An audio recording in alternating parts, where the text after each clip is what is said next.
آج کی کہانی لکھنؤ کے ایک پرانی سرکاری ہاسپٹل کی ہے، جس کے بارے میں کہا جاتا ہے کہ وہاں عجیب و غریب آوازیں گونجتی ہیں اور ایسی آہٹیں اور چیخیں سنائی دیتی ہیں جس سے انسان کا دل دہل جائے۔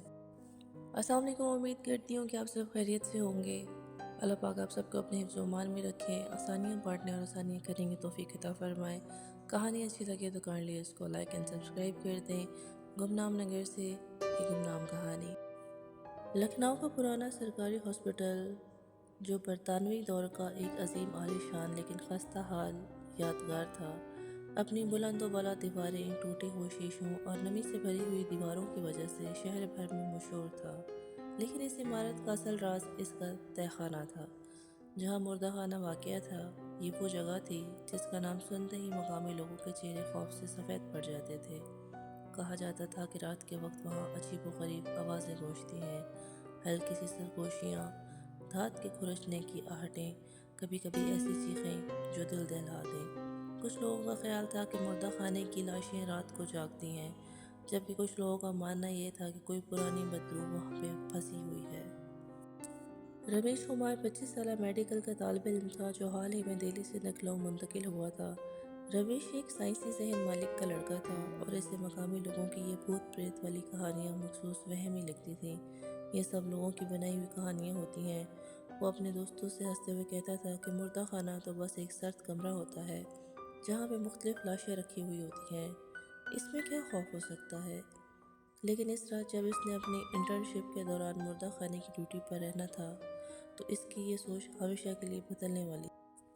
یہ جنوری کی سرد رات اور غیر معمولی طور پر ٹھنڈی رات تھی۔ آسمان پر گہرے کالے بادل چھائے ہوئے تھے اور ہسپتال کے ارد گرد کی گلیاں مکمل طور پر سنسان تھیں۔ رمیش مردہ خانے کے ایک چھوٹے سے دفتر میں بیٹھا اپنے میڈیکل کے نوٹس پڑھ رہا تھا۔ کمرے میں ایک پرانی لکڑی کا میز، ایک ٹوٹی ہوئی کرسی اور ایک ایمرجنسی لائٹ تھی جو ہلکی سی ٹمٹما رہی تھی۔ مردہ خانے کے فریج، جو کہ لاشوں کو محفوظ کرنے کے لیے استعمال ہوتے ہیں، کمرے کی دوسری طرف پڑے ہوئے تھے۔ ہوا میں ایک عجیب سی بدبو تھی۔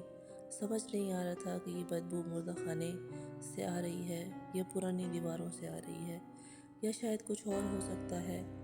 رات کے 10 بجے رمیش نے اپنا فون نکالا اور اپنے دوست وقاص کو کال کی۔ یار، یہ جگہ واقعی بڑی عجیب ہے۔ اس نے کہا، سب ٹھیک تو ہے؟ اس نے کہا، ہاں سب ٹھیک ہے، بس ایسے ہی شاید لوگوں کی باتیں سن سن کے ان کی باتیں میری دماغ میں گھوم رہی ہیں۔ وقاص نے ہنستے ہوئے کہا، بس ہمت رکھو ڈاکٹر صاحب، اگر کوئی بھوت وغیرہ ملے تو اسے انجیکشن لگا دینا۔ دونوں نے ہنس کر بات ختم کی، لیکن اس کی بات ختم کرنے کے باوجود بھی اس کے دل میں ایک عجیب سی بے چینی نے جنم لیا۔ 12 بجے کے قریب اچانک بجلی چلی گئی۔ ایمرجنسی لائٹ نے چند لمحوں کے لیے روشنی دی، پھر وہ بھی ٹمٹمانے لگی۔ رمیش نے اپنی جیب سے ٹارچ نکالی اور دیکھنے لگا۔ رات کے اندھیرے کی وجہ سے مردہ خانے کی دیواروں پر نمی کے دھبوں نے عجیب سے سائے بنتے ہوئے دکھائی دیے جو ٹارچ کی روشنی میں حرکت کرتے ہوئے نظر آ رہے تھے۔ اس نے خود کو تسلی دی کہ یہ سب میرا دماغی وہم ہے، اوور ٹائم کی وجہ سے شاید میرا دماغ کام نہیں کر رہا۔ لیکن پھر اسے ایک آہٹ سی سنائی دی، جیسے کوئی دھیرے دھیرے سانس لے رہا ہو۔ وہ چونک کے مڑا، لیکن وہاں کچھ نہیں تھا۔ پھر اس نے آواز لگائی، ہیلو، کوئی ہے؟ لیکن جواب میں صرف خاموشی تھی۔ اس نے سوچا شاید یہ میرا وہم ہے، لیکن اس کے بعد اس کو دوبارہ آواز سنائی دی، جیسے کوئی دھات کے ساتھ کوئی چیز کھرچ رہا ہو۔ آواز مردہ خانے کے فریجوں کی طرف سے آ رہی تھی جہاں پہ مردہ لاشیں رکھی ہوئی تھیں۔ رمیش کا دل زور زور سے دھڑکنے لگا۔ اس نے ہمت کر کے فریج والی جگہ پہ بڑھنا شروع کر دیا۔ جیسے ہی وہ قریب پہنچا، اس نے دیکھا کہ ایک فریج کا دروازہ آہستہ آہستہ کھل رہا ہے۔ اس کی سانسیں رکنے لگیں۔ اسے سمجھ نہیں آ رہا تھا کہ یہ کیا ہو رہا ہے۔ یہ ناممکن ہے، یہ خود نہیں کھل سکتا، اس نے سوچا۔ لیکن اس سے پہلے کہ وہ کچھ کر پاتا، فریج کا دروازہ مکمل طور پہ کھل گیا اور اندر سے ایک سفید کپڑوں میں لپٹا ہوا جسم آہستہ آہستہ باہر سرکتا ہوا نظر آنے لگا۔ رمیش کی چیخ نکلتے نکلتے رہ گئی اور جسم زمین پر وہ جسم زمین پر نہیں تھا بلکہ ہوا میں تیرتا ہوا اس کی طرف آ رہا تھا۔ اس نے پیچھے ہٹنے کی کوشش کی، لیکن اس سے پہلے کہ وہ پیچھے ہٹتا، اچانک ایک عورت کی دھیمی آواز لیکن واضح آواز اس کے کانوں میں گونجی، میری مدد کرو۔ وہ مجھے نہیں جانے دے رہے۔ رمیش کا اس وقت دماغ معاف ہو چکا تھا اور وہ چیخنا چاہتا تھا، لیکن اس طرح لگ رہا تھا کہ اس کے گلے میں آواز پھنس گئی ہے۔ اس نے ہمت کر کے صرف اتنا پوچھا کہ کون ہو تم اور کیا چاہتی ہو، لیکن جواب دوبارہ یہی تھا کہ میری مدد کرو، میرا لاکٹ۔ لیکن اس وقت کوئی ثبوت نہ ملے اور بات دب گئی۔ رمیش کا سائنسی دماغ اس کہانی کو قبول کرنے سے انکاری تھا، لیکن اس کے ہاتھ میں جو موجود لاکٹ اور رات کا واقعات تھے اسے سوچنے پر مجبور کر رہے تھے کہ اس نے فیصلہ کیا کہ وہ اس راز کو خود سلجھائے گا۔ اس نے اپنے ایک دوست وقاص، جو کہ ایک ٹیک ایکسپرٹ بھی تھا، اس کی مدد لی، اور وقاص نے ایک چھوٹا سا کیمرہ اور آواز ریکارڈ کرنے والا ایک آلہ دیا تاکہ رمیش مردہ خانے میں ہونے والے واقعات کو ریکارڈ کر سکے، ان کی آواز بھی ریکارڈ کر سکے اور کیمرے میں بھی ریکارڈ کر سکے۔ رمیش نے اپنی ماں کا دیا ہوا ایک مذہبی تعویذ بھی جیب میں رکھ لیا تھا، کیونکہ اب وہ کافی حد تک خوفزدہ بھی ہو چکا تھا۔ اس نے ہسپتال کے پرانے ریکارڈز چیک کرنے کا فیصلہ کیا۔ کئی گھنٹوں کی تلاش کے بعد اسے ایک پرانی فائل ملی جس میں مینا کی موت کا ذکر تھا۔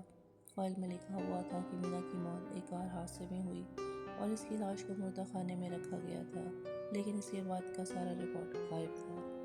فائل میں ایک اور عجیب بات تھی کہ مینا کی موت کے وقت ہسپتال کے ایک senior doctor, doctor Satish Gupta, مردہ خانے کے انچارج تھے۔ رمیش کو یہ نام بڑا عجیب سا لگا کیونکہ وہ اب بھی ہسپتال کے بورڈ آف ڈائریکٹرز میں شامل تھے۔ رمیش نے فیصلہ کیا کہ وہ ایک اور رات مردہ خانے میں گزارے گا، اور اس بار وہ مکمل طور پر تیار تھا۔ اس نے کیمرہ ریکارڈنگ کی اور ایک اضافی ٹارچ اپنے ساتھ رکھی۔ اس نے لاکٹ کو بھی اپنی جیب میں رکھ لیا، یہ سوچتے ہوئے کہ شاید مینا کی روح سے رابطے کے لیے یہ لاکٹ ذریعہ بن سکتا ہے۔ رات 10 بجے کے قریب رمیش مردہ خانے میں واپسی آیا۔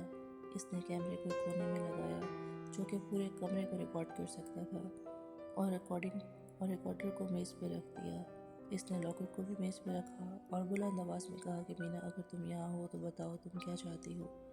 کچھ دیر تک خاموشی ہوئی، لیکن پھر وہی آوازیں آنا شروع ہوئیں، سانسوں کی آوازیں، دانت کے کھرچنے کی آوازیں، اور پھر وہی عورت کی آواز، میرا لاکٹ، میرا لاکٹ، میری مدد کرو، اس نے دوبارہ کہا۔ رمیش نے کیمرے کی طرف دیکھا یہ چیک کرنے کے لیے کہ آیا وہ یہ سارا کچھ ریکارڈ ہو بھی رہا ہے کہ نہیں۔